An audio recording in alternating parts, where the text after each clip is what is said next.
Ang uban po mahigalan ay ilang kaugalingong kuan kay usahay gud kining relihiyon makadato masagud ni mga suking tigpaminaw. Makanahuna kag usahay makanahuna ka mga higala nga may siguro magtukod sa tag-ato.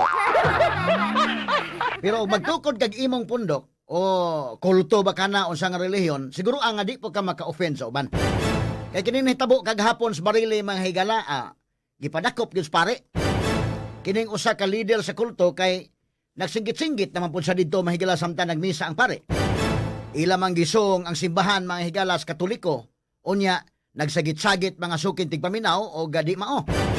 Ayaw lang sa dana, no? Katuuban mahigalan, may uban mga tao ron labi na ning panahon mahigala sa pandemic, nalisod ang panahon, lain-lain lang hunaan ang tao.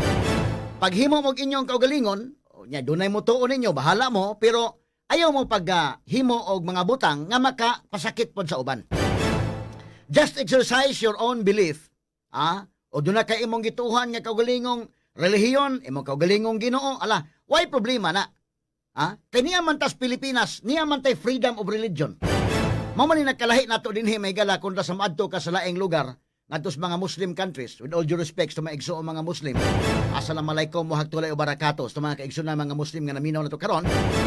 With all due respect nila, dunay mga countries pod like kini mga Malaysia day na may mga kuan ra lain-laing relihiyon dito, no? But ang uban ngadto sa mga Saudi nga area gyud sa Middle East, walay freedom of religion. Follow mo sa mga Muslim. Si Allah may Ginoo, di mo musunod, bahala mo, ayaw mo dire. But sa ato, nasubraan po ning atong freedom of religion tungod sa kasubra na puti naghanang relihiyon sa Pilipinas. Puti naghana kayo. Mag-uban po mahigala, magtukod-tukod og yang kaugalingon. Now, why problema na kay sako nang gingon niya tay freedom of religion.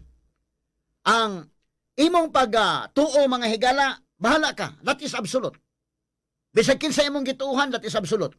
But mohimo na gani kag mga butang nga makapasakit sad sa uban, that's another story.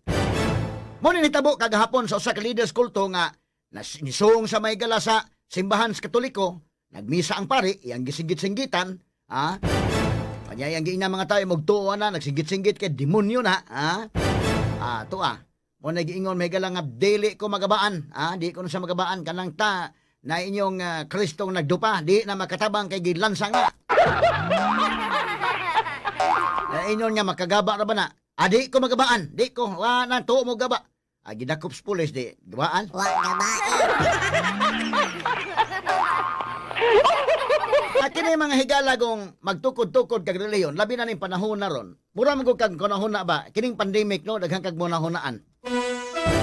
Kay panalitan katulad nito sa Negros, tingali tungod sa kalisod sa panarbaho sa tuburon, usa man nahunaan, naghimo to Santo Niño kuno nga musayaw lang kuno kalit.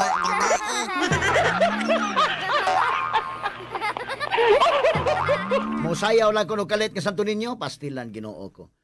Kadto nga Santo Niño mga higala, kini ni ang gipasayaw-sayaw to niya, daghan nga to niya muhalad ka, kakwarta-kwarta sad mga sukit tigpaminaw.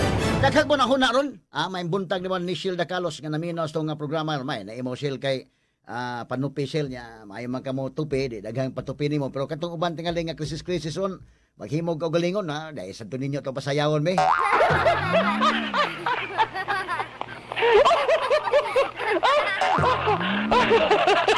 Ang uban sa